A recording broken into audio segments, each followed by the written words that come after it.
Hello and good afternoon friends, welcome to CEC-UGC live lecture. Dear friends, as you know, we have been carrying a series on compiler designs, and in previous lectures also we discussed about the compiler designs. We conducted a particular lecture on the introduction of compiler designs, as well as in our previous session also we discussed about lexical analysis. Today also we are going to discuss one of the another analysis, which is syntax analysis. Today in this lecture of ours, we are going to discuss the approaches behind the syntax analysis. There are two approaches, that is the top-down parsing as well as bottom-up parsing, because the area is very wide. So in today's lecture we would be covering top-down parsing, as well as tomorrow we are going to discuss about bottom-up parsing. And for this, my dear friends, again with us we have in our studios Mr. Sarfaraz Masood. He is Assistant Professor in Department of Computer Engineering, Jamia Millia Islamia. So, first of all, I would like to welcome our guest, Mr. Sarfaraz Masood.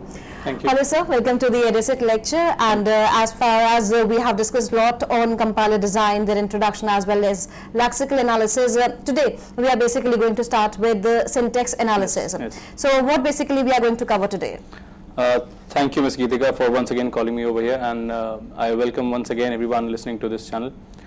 In today's lecture, we would like to go on with the series, and specifically we'll be talking about syntax analysis, which is the second phase, technically speaking, in the process of compiler design, or the phase of the compiler design.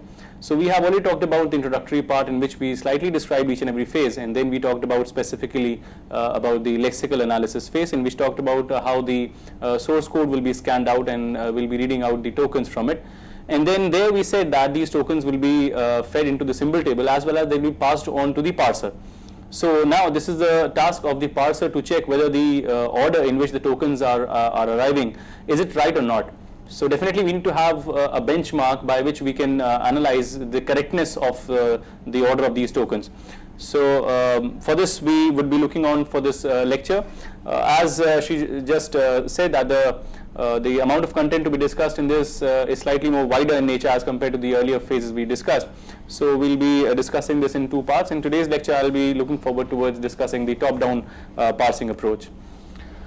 So to review, to overview today's content, we'll be looking forward towards understanding what a parser is, its functionalities, its responsibilities.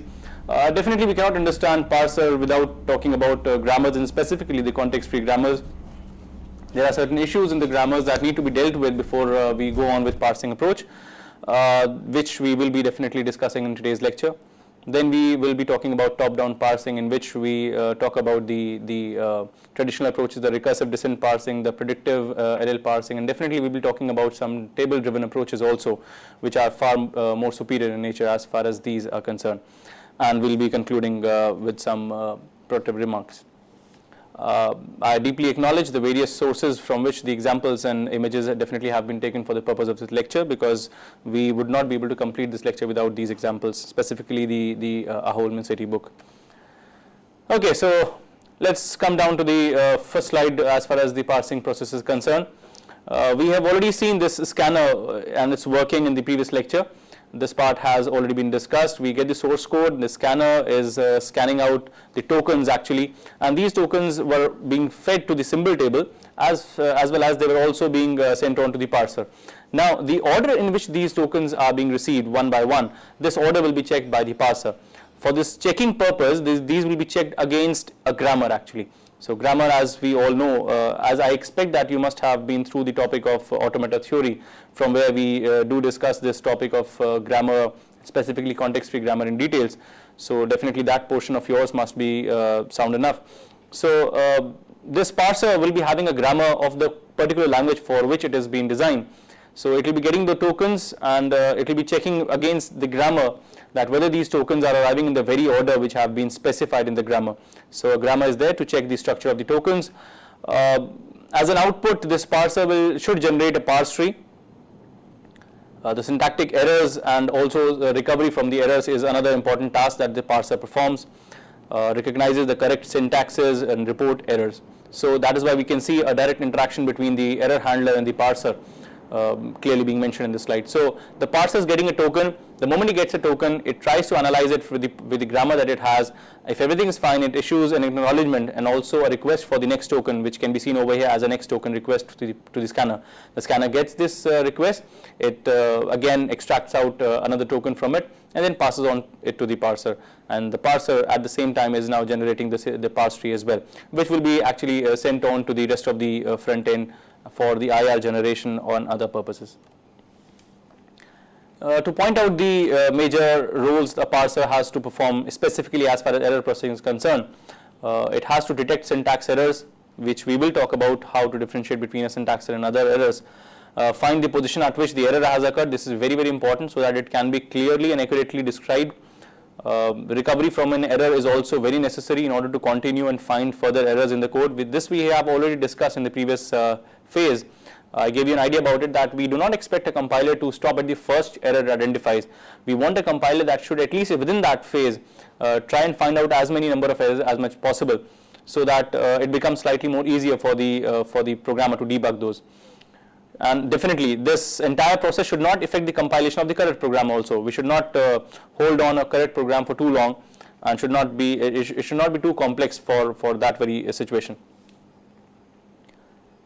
Just to identify the errors, the syntax error identification or handling process. Just to note down some errors actually.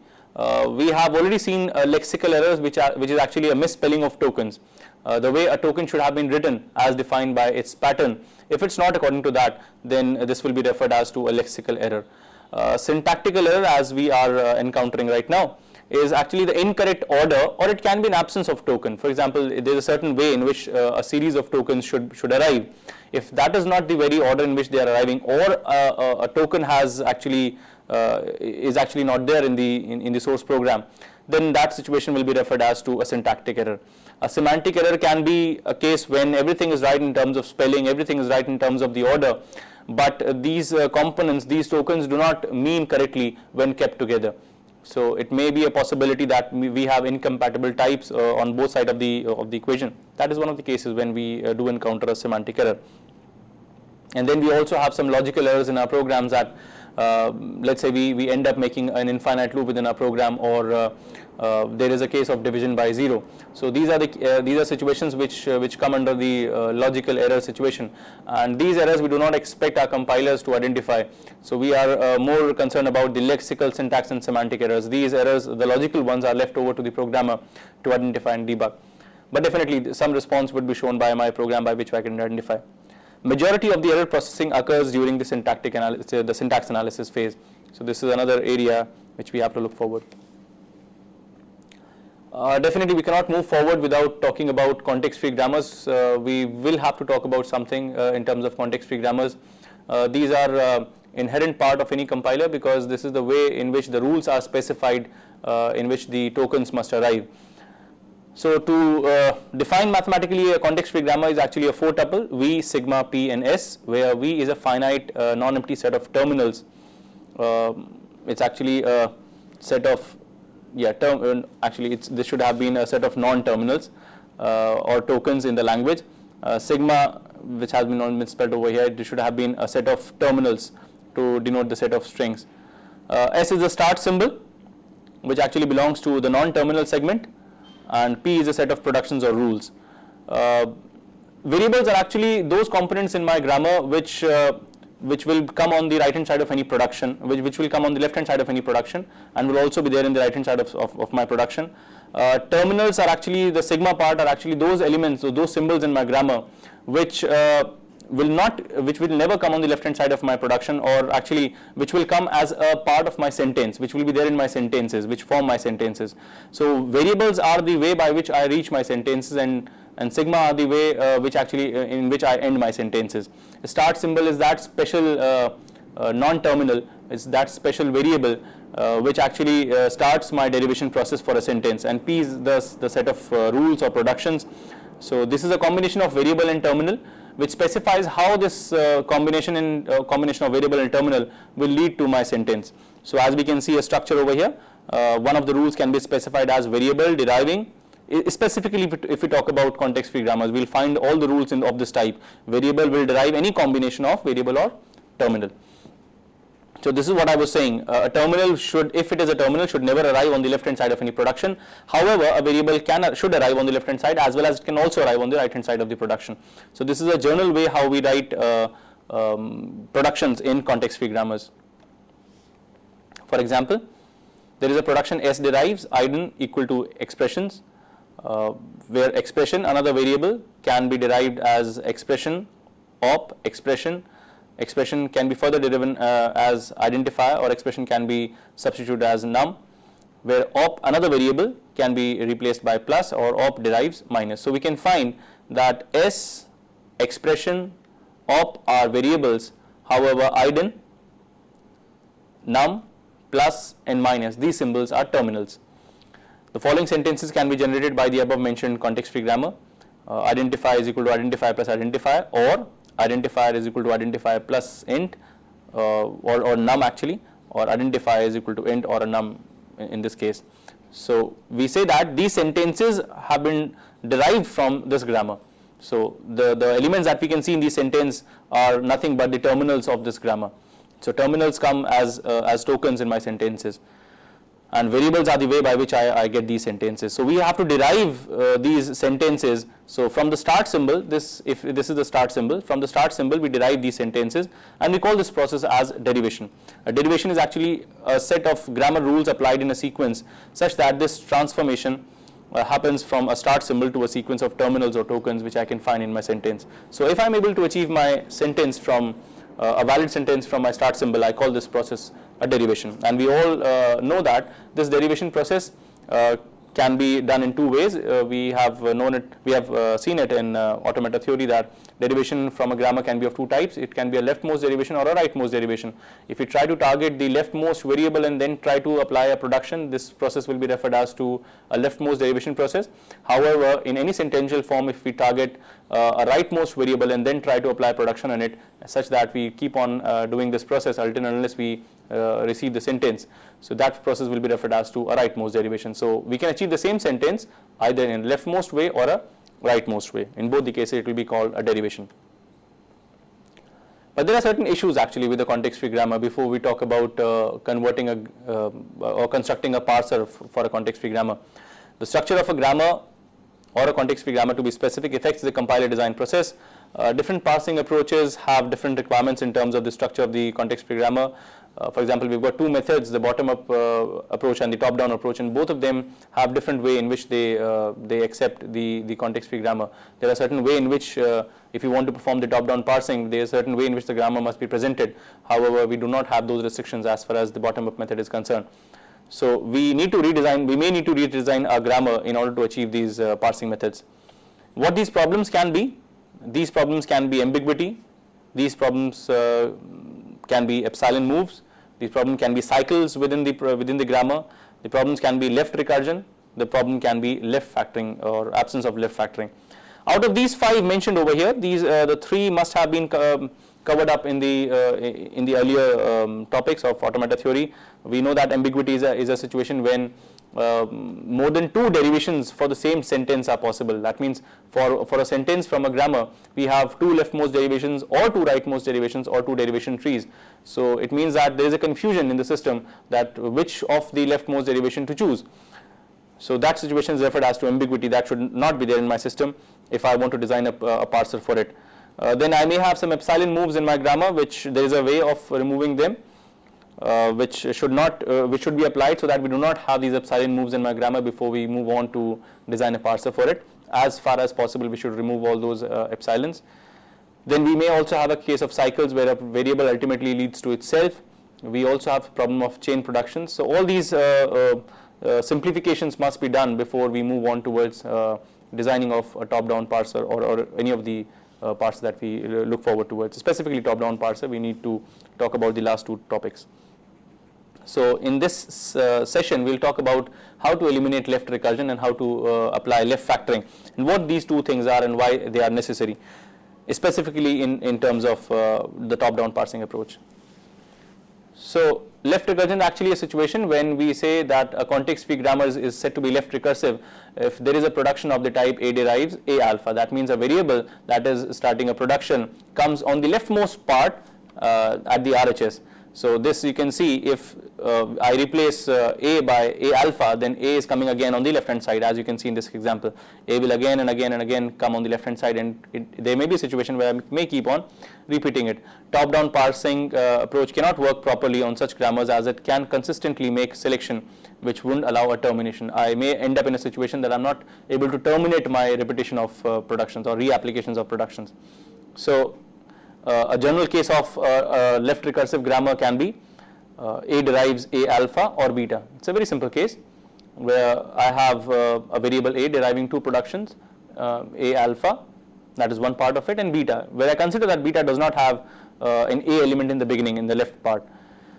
So this can be converted to this form as mentioned over here. So in order to remove left recursion from this case, I can replace it by A derives beta A dash. I can introduce a variable, as we all know, in my grammar for simplification purpose. However, we cannot add terminals from our own side. And A dash can be further derived as alpha, A dash, and epsilon. If we try to see this, then this A is actually deriving A alpha. That means A comes and then alpha should be there. If you try to analyze this change, this is just a structural change. The semantics of this grammar is still the same. It ultimately will derive this kind of combination only. So this is the advantage. We are not trying to change the functionality of the grammar. We're just trying to way it appears. That's why we're saying we're redesigning the grammar, keeping the functionality of the grammar same. So we say A derives beta A dash. So if we try to apply this, so we'll have beta followed by A dash, and beta is actually this component. So as we know over here also, if you want to end up this recursive application, we will have to end up it with beta. So beta will always come in the beginning. So it will be beta, alpha, or any combinations of alpha. Same is the case over here. If we derive this A with beta A dash, beta will come in the beginning, followed by A dash, where A dash will be repeated multiple times with alpha. So we'll have again beta and multiple combinations of alpha. So semantically we can see, or the behavior wise we can see, that these two structures or formats of the same grammar are actually meaning the same thing. So we should not worry about the behavior part. It has not been touched at all. It's still the same.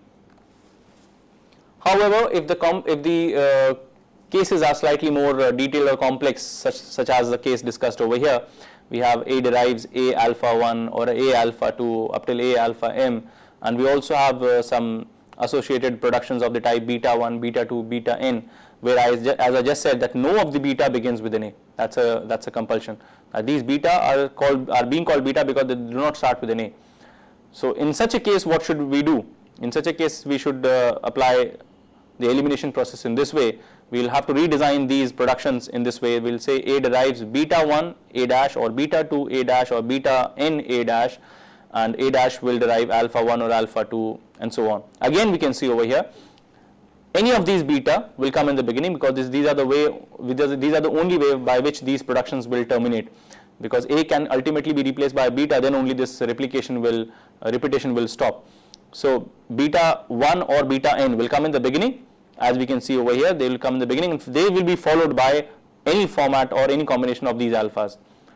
So again, being free of the fact that these are just structural changes which help us in eliminating these left recursive components. You can see A over here was coming in the beginning, but now in none of these productions it comes in the beginning part. So left recursive situation has been eliminated. However, the meaning of the grammar or the behavior of the grammar is still the same. Let's just take an example for it. We have production, let's say E derive E plus T, or T, another production. T derives T star F, or F, another production, and F derives E or ID. We can see the case of being left recursive. E is the starting point of this production, and it is also coming in the leftmost position in the right hand side of the production. So E derives this portion E, makes this grammar left recursive. T derives this T, makes this grammar left recursive. So how can we eliminate that? So we can see over here that this is A, and this becomes alpha. This plus T becomes alpha, followed by T. This T becomes our beta. So what did we say? We said that this A derives A alpha or beta will become A derives beta A dash. We'll add up a new terminal, we'll add up a new variable for it, or non-terminal.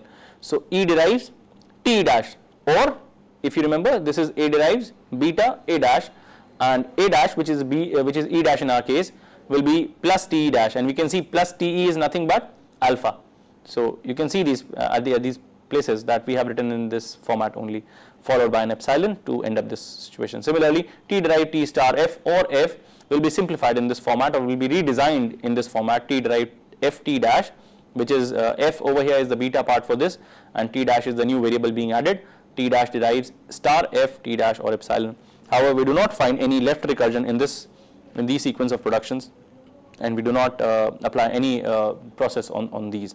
So this is our new grammar, which is free from any left recursion that was there earlier in the example.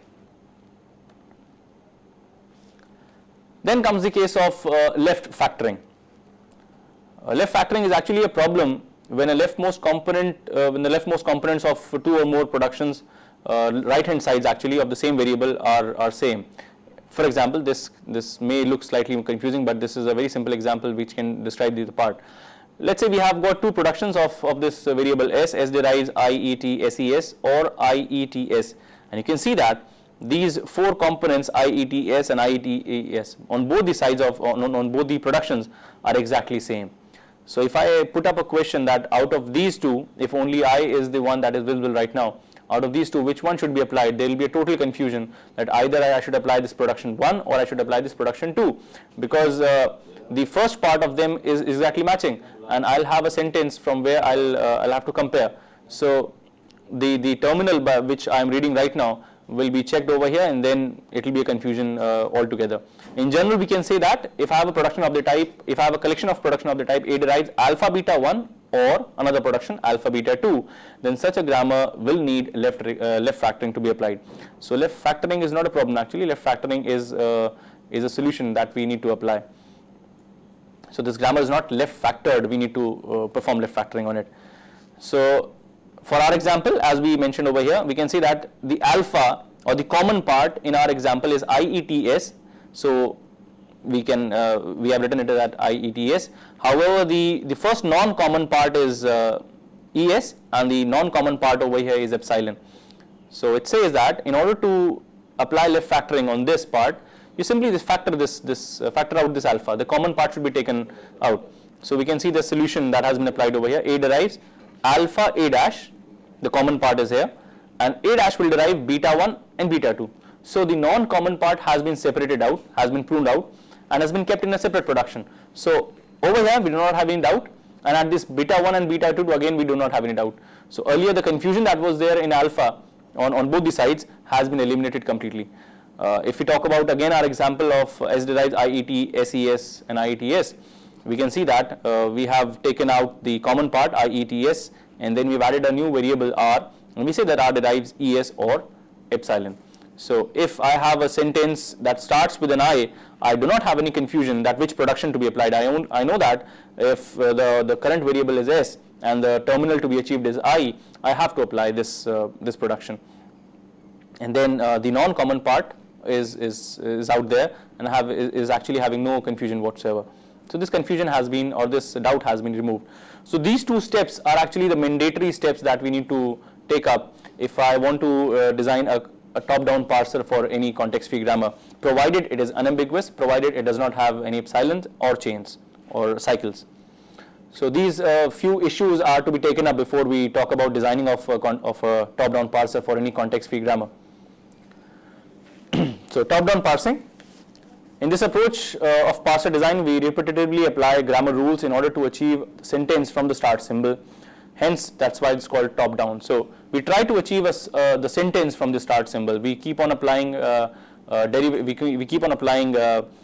productions at each sentential form in a certain order to achieve the sentence. So the process of achieving a sentence from the start symbol, that is why it is referred as to top-down parsing.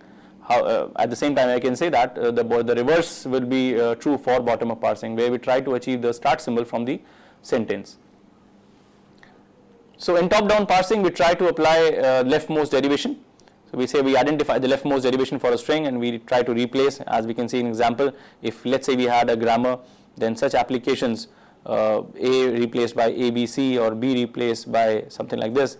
So this would be a case of leftmost derivation, and we're trying to apply the top-down parser. So if ADEC is a sentence and A is the start symbol, and we're performing this process, then this is nothing but top-down parsing, and specifically utilizing the leftmost derivation of the sentence.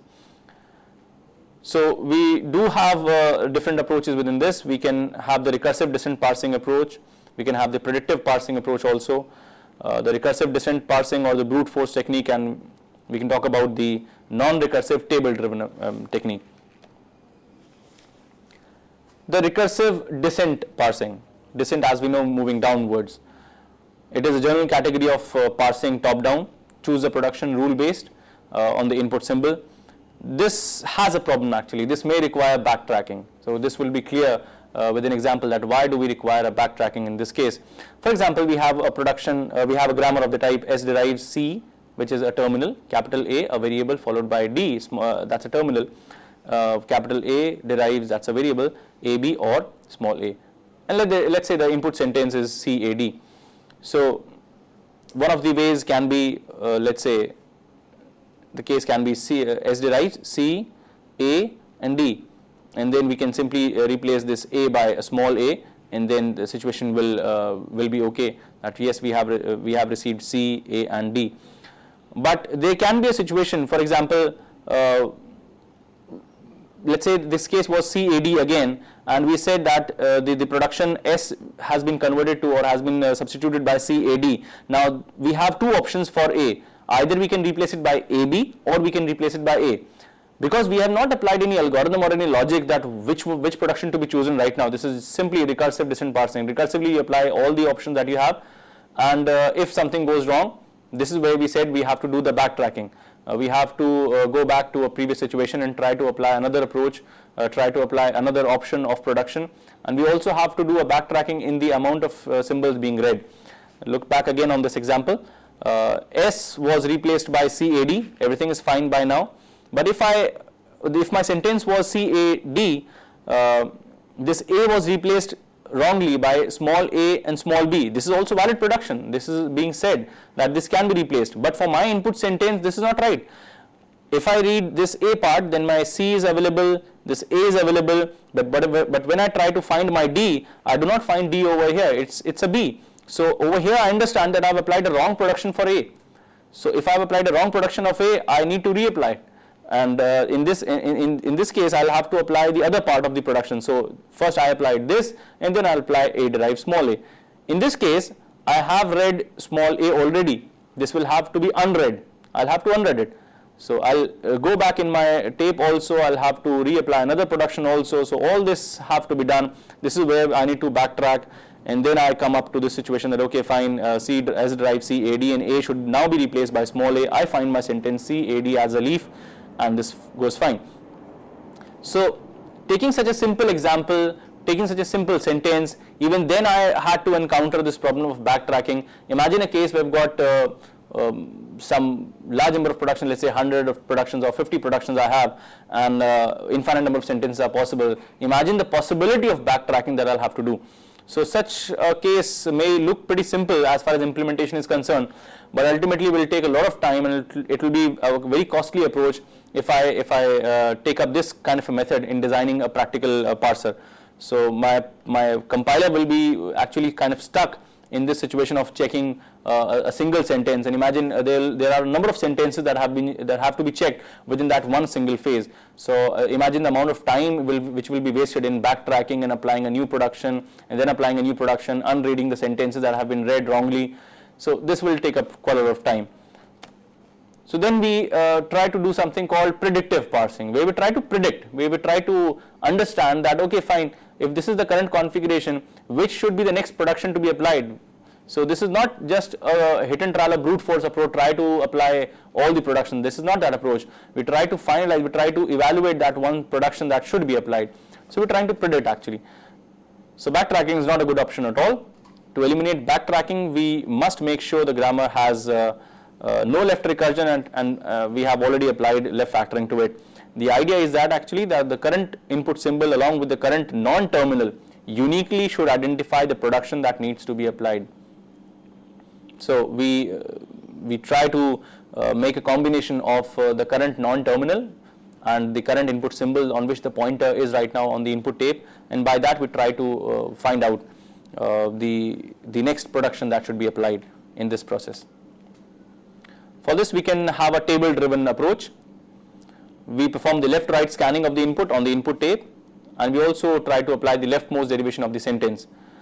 For example, we have a grammar of E derives T E dash derive plus T E dash or epsilon T derives ID. So we try to perform the derivation which starts with E and ends up with the sentence. Let's say we have this dollar marker as a terminator of the sentence. So my sentence was ID plus ID. This should have been kept on the input tape. It should end with a dollar. So what I want a situation where there should be a table, there should be a logic by which along with the table and the logic I should be able to perform this process of parsing, and I should be able to check whether the sentence is achievable by this grammar or not, whether the sentence is correct grammatically or not. Okay, so the basic block diagram of a non-recursive table driven predictive parser should look something like this, where we have an input, we have a stack, we've got the predictive parsing algorithm or a program, and we should also have a table along with it. If you all remember, this looks pretty similar to a push down automaton structure. What we did not have there was a parsing table. Rest all the components are same. That is why we also have gone through those topics where we say that a PDA is actually kind of the base designing tool for various parsing techniques. So in all the parsing approaches that we study, we normally find this PDA structure being used pretty often. So the same we are studying over here. So this sentence we can see, let's say A plus B is there. It's ending with a dollar. So a string and a terminator we have at the input tape. At the stack we can have in this case we can have both terminals as well as variables. We can have terminals and non-terminals of the context free grammar in the stack. We also have something called an end marker symbol in the tape also, which if we achieve this symbol, or if we move down to the symbol, it means that the stack is empty. This table actually will help us or will guide us that at which point of time which production should be applied. So it's a combination of a variable and terminal. So ideally it should have some rows and some columns where the rows should be specified by the variables and the column should be specified by the terminals. The journal parser behavior, if we try to look at this diagram, the journal parser behavior should be something of these three steps if we're talking about the top down parser. The X element is actually the top of the stack, so whatever element is at the top of the stack we call it X, and whatever input is actually at the current input position we call it A. So every now and then my predictive parsing algorithm will consult the table that this is the current variable on which I am working and this is the current terminal that is there on the input input tape. So with the combination of these two things, it will try and decide what should be the next move. Shall we move on with parsing? Shall we stop the parsing? Some error has arrived or what? So this table is a very important information that is guiding my parsing process simply. So when it says when the top of the stack and your input is dollar, that means you have reached here, you've reached here, it means the input is over, the stack is empty, fine, good, halt. This sentence that you were trying to say, that you were trying to check has been accepted, it's a success. The next case can be when the top of the stack is equal to the terminal. So whatever you had at the input, it's the same thing that you have at the top of the stack, but that is not dollar. Okay, so this is something different than that. So it means that the stack at the top has a terminal, the input tape already has a terminal and both are same. Then you need to pop the element from the stack. This element from the top should be eliminated, should be taken out, and we must advance the input pointer one position towards the right. So let's say A was there on top of the stack and A was there at the input pointer. Then my table will say that in this situation this element A should be popped out and I should move my input pointer to the next position, as we can see over here. However, the third case can be when X, the input, the top of the stack is actually not a terminal, it's a non-terminal. In that case only we will go and consult our table. So if we find an entry at this position m a comma a, where a is the variable that we found at the top of the stack and small a is a terminal, let's say. So if we find an entry at that point, we will apply that entry. If we do not find an entry, it means that it's an error situation. So if we do not have anything, it's an error situation, call the error recovery routine. However, if we find something, that something should be a production actually, a production, let's say of the type x derived u, v, w. Then we need to pop out that element, and then we need to push this u, v, w such that u should remain on top of the stack. So we push w followed by v followed by u, because remember we are doing leftmost derivation. In leftmost derivation, the leftmost element should be processed first. So in order to process u out of u, v, w first, u must remain on top of the stack. So in order to keep u on top of the stack, we make sure that w is pushed first, then v, and then u. And in this case, we do not read the input, we do not expend the input, we do not read the input pointer actually remains at the same point. So if we have a terminal at top of the stack, we have a terminal in the input pointer, both are same. We advance the input pointer, we pop out the element. However, if the element on top of the stack is a variable, we pop it out, we consult the table along with the input, we find an answer, we find a production, we pop the element out, and we push the production into it such that the leftmost part remains on top of the stack. The same algorithm can be seen over here. This is a simple description of the same 3 steps that we have just discussed. An example, we can see the same grammar that we converted. E derives t e dash derives plus t e dash or epsilon, and so on.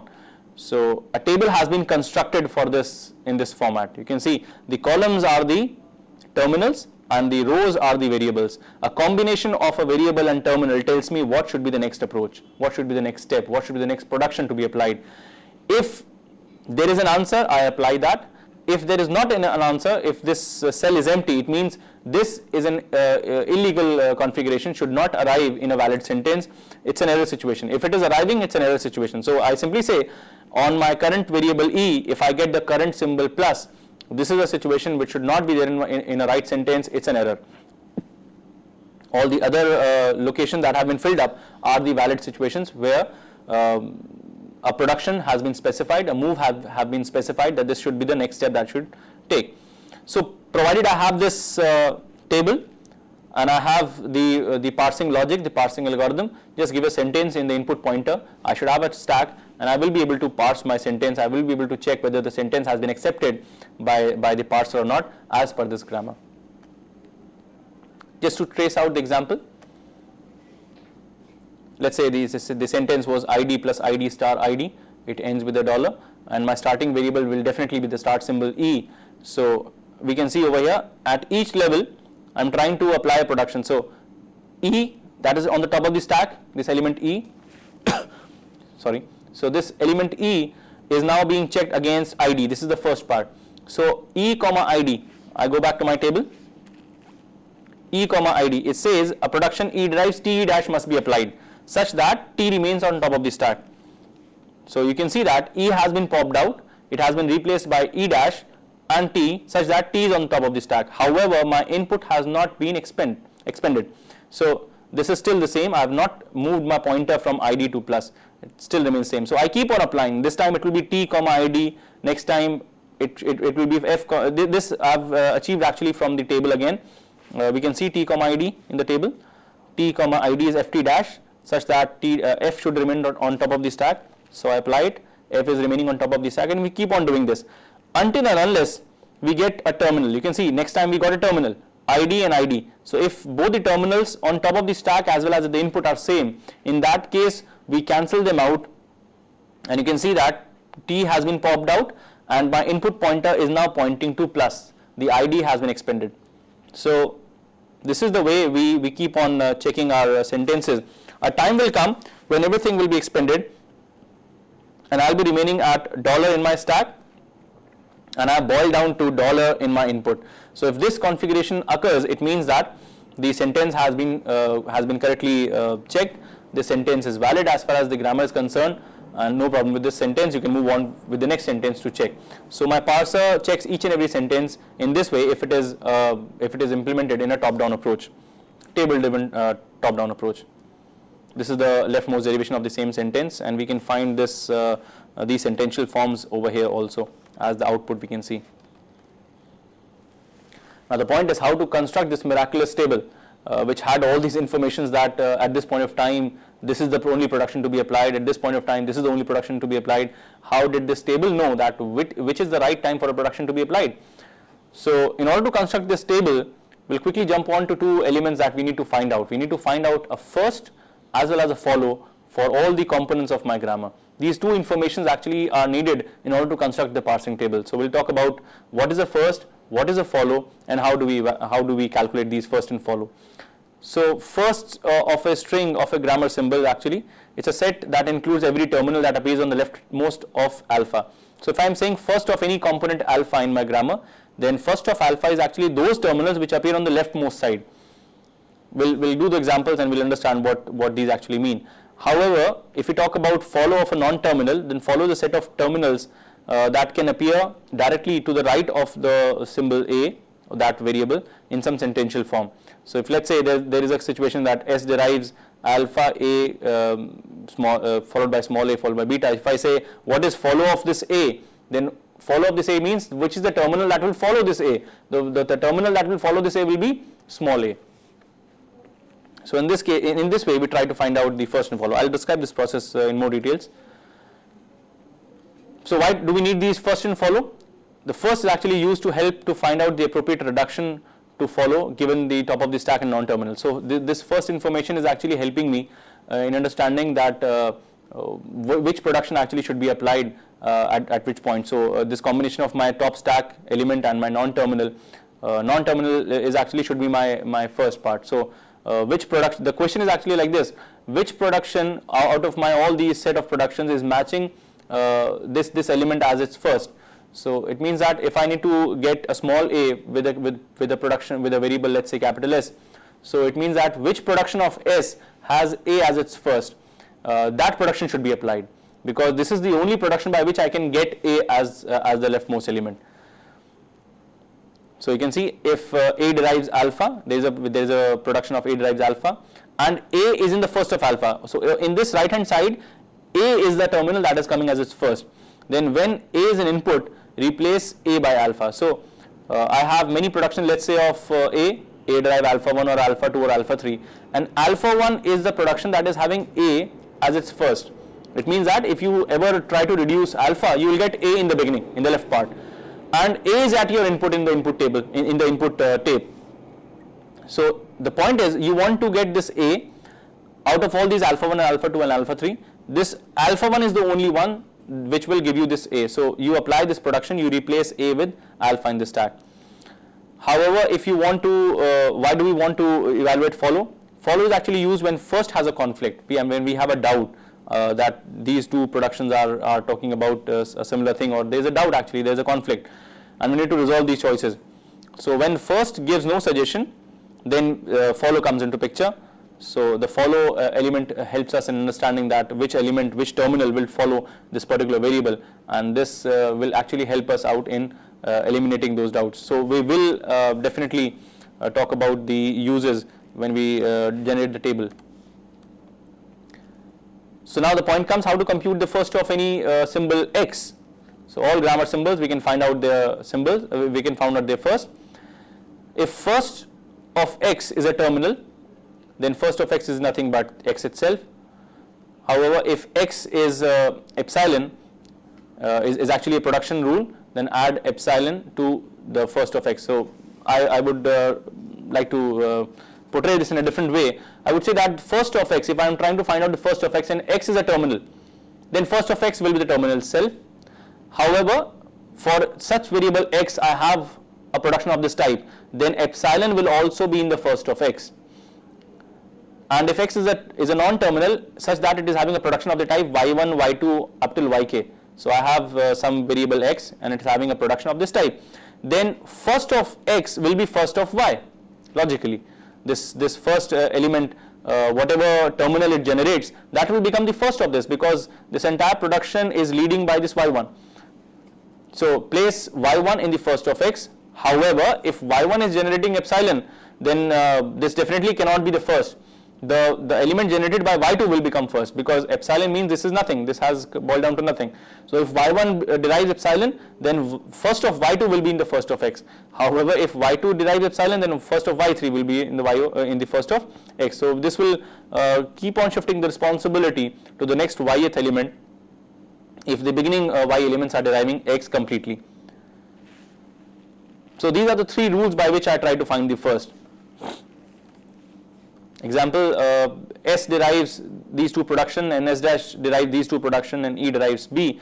So if I want to find the first, I would say there will be a simple situation.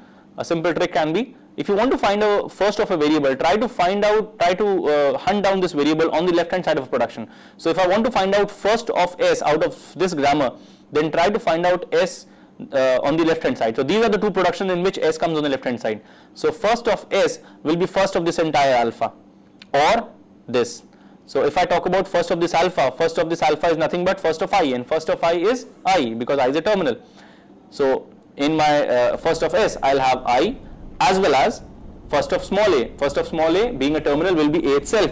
So in first of S, I have small I have small a. Both are terminals. First of S dash will be identified by these two productions only, ES or epsilon. So first of S dash will be first of ES, first of ES is first of E is a terminal, so first of E will be E itself. So S dash first is E as well as first of epsilon, that is epsilon, by the first rule that we mentioned in our set. And first of E is nothing but small b, as we can see here. The first of this context free grammar is as follows: first of S is IA, first of S dash is E epsilon, and first of E is small b. These all have been identified by the production in which they arrive. So we need to find out the first of a variable, try to find out that variable in the left hand side of a production. The right hand side of that production will give you the first of that variable. Another example, quickly we review this example. The first of E will be first of T, and first of T will be first of F, and first of F will be this bracket. So we can see this later on. Like computing the first of this grammar.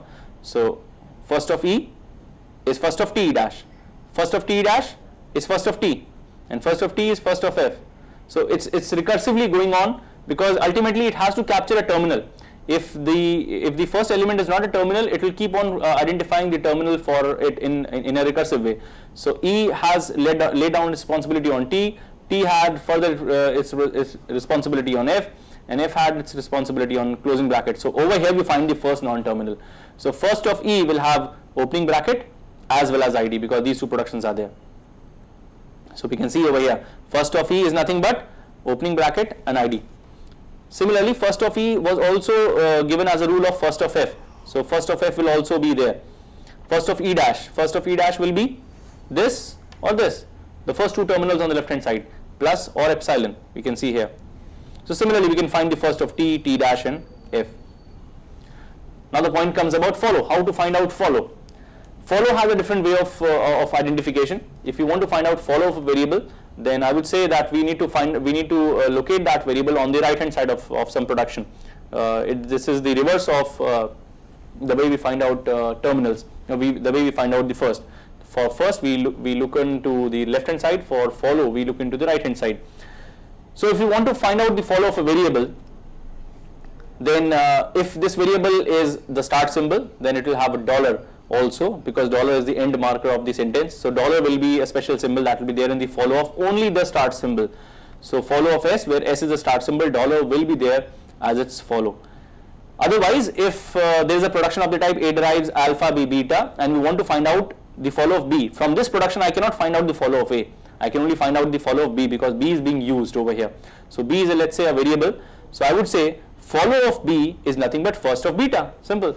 Then everything in the first of beta is in the follow of A except epsilon. Epsilon is never there a part of the follow component. So very simply I can see the follow of B is first of beta. So I simply need to find out the first, which I may have already found out earlier. So first of beta will give me the follow of B. So for all such variables for whom I want to find out the first, I need to find out the follow, I locate those variables on the right hand side of some productions. Similarly, if I have a production of the type A derives alpha B, in this case, case number 3, you can see there is no beta. Why? Because beta either may be deriving epsilon directly or indirectly, or it may not be there actually. So in such a production, what will happen? Because there is no beta, so whose first will be the follow of B? In this case, the rule becomes that everything that is in the follow of A will be in the follow of B. So now the responsibility of B's follow has been laid on to A. So whatever is in the follow of A will be in the follow of B for such a case. Quickly reviewing our first example for the same thing, S derives IATSS. So we already know the first of these as we have found out them in the earlier slide. Now we just need to find out the follow of, let's say, so follow of S. So if I want to find out follow of S, I can use this production or this production, because these are the only two production in which S is being utilized. So follow of S should be first of S dash. So what is first of S dash? E and epsilon. Epsilon is not there in the follow component, so it will be only S. Also, by the first rule, S is a start symbol, so dollar will also be in the first, or will be in the follow of S. So we can see that follow of S is having E as well as dollar. Then we say that follow of S will also be follow of S dash. We try to find out follow of S dash, that has been again recursively kept on S. So ultimately these two components, they have the same follow. Follow of S dash is also follow of S, and follow of S is follow of S dash. Both are coming out to be same. However, follow of E, if I want to find out follow of E, I cannot find it from this production, I'll have to find out from this production. So follow of E is nothing but first of this element. This element is a terminal itself. So follow of E is first of T, and first of T is T itself. So that is why I'm having follow of E as T. Second example that we have been discussing, we already know the first of each and every variable, E, E dash, T, T dash and F. But let's just quickly review the follow. Follow of E will be identified from this production, follow of E. So follow of E is first of this closing bracket. So this closing bracket is a terminal, so closing bracket itself, as well as E is a start symbol. So E will also have dollar. So you can see follow of E is having dollar as well as closing bracket. Follow of E dash can be identified from here as well as here, because there is no other production having E dash as a component. So follow of E dash, as per the third rule, should be follow of E. So whatever we had in the follow of E is coming as follow of E dash. Follow of T, where is being T used? T is being used here, T is being used here. So follow of T will be first of E dash. What is first of E dash? Plus an epsilon. I do not have epsilon as a part of my follow, so plus. And why do I have this dollar and E? Because look over here, this E dash can be replaced by epsilon. So if it will be replaced by epsilon, this production will ultimately mean E derives T. So follow of T will come from follow of E. So whatever was there in follow of E will also be appended or will also be added to follow of T. So plus, dollar and closing bracket. This is why we get this answer as this. Similarly, follow of T dash will be evaluated from here. Follow of T dash is follow of T. So everything I have will come over here. Then follow of F. Follow of F will only be identified from this production. Follow of F is first of T dash. What is first of T dash is epsilon and dollar. Epsilon will not be there. Star. So epsilon will not be there, it will only be star. The next place I can have is over here is the T dash can be replaced by epsilon. So this production will become T derives F. Applying the third rule, follow of F is nothing but follow of T. So after plus, I'll have to, after this star symbol, I have to add plus, dollar and closing bracket. So we can see the right set of first and follows for this complex example. So now quickly we review how to construct a parsing table. We have the first, we have the follow, and by these two information we can construct the parsing table. So it's a very simple process. We need to repeat these 2 and 3 processes for each and every production. So if I've got n productions, I'll have to apply these 2 rules n number of times, either of these 2 rules. So the terminal of A, so let's say I have a production of the type A derives alpha. So if A is in the first of alpha, for every production having this A in its first, I'll add in the table this production A derives alpha at the location A comma small a. So the question is that there is a production A derives alpha, where should I add it in the table? This is the right question I should say. So the place where this should be added is in this row, and the column will be told to me by the first of alpha.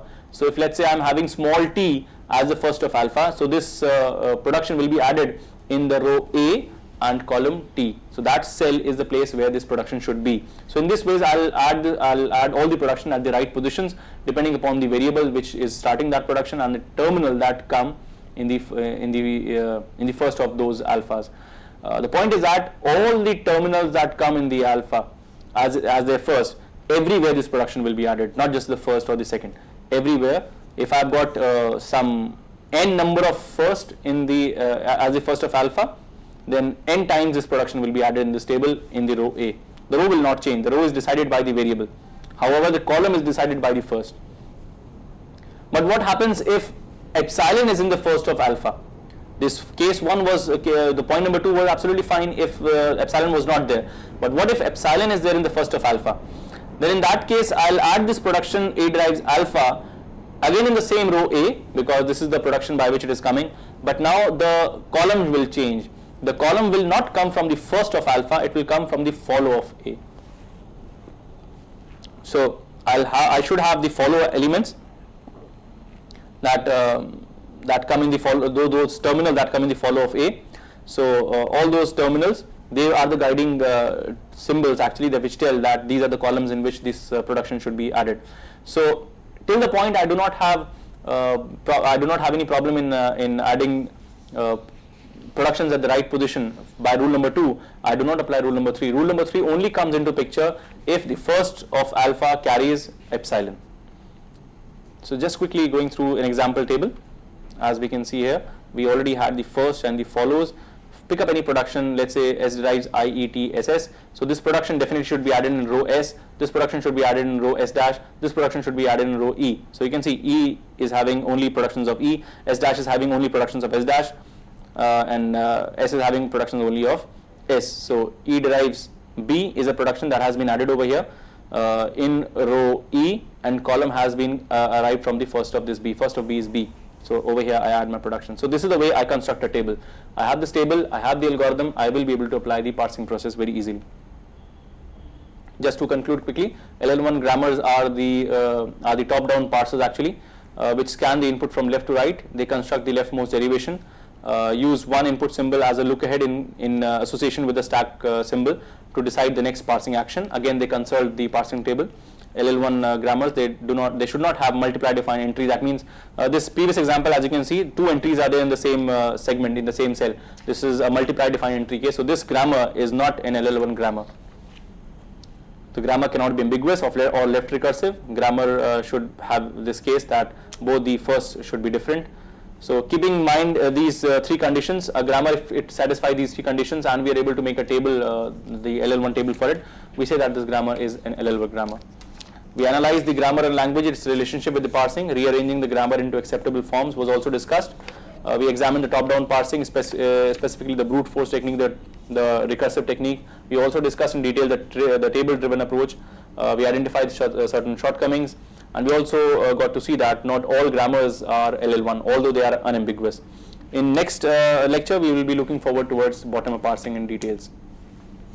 With this note, thank you, sir. Thank you so very much. We have completed with the top-down parsing today, and definitely tomorrow we are doing with the bottom-up parsing. So I would like to tell all the students who might be watching us right now that Mr. Sarfaraz Masood would be tomorrow with us again, and we would be discussing bottom-up parsing. Thank you, sir. Thank you so very much for being with us.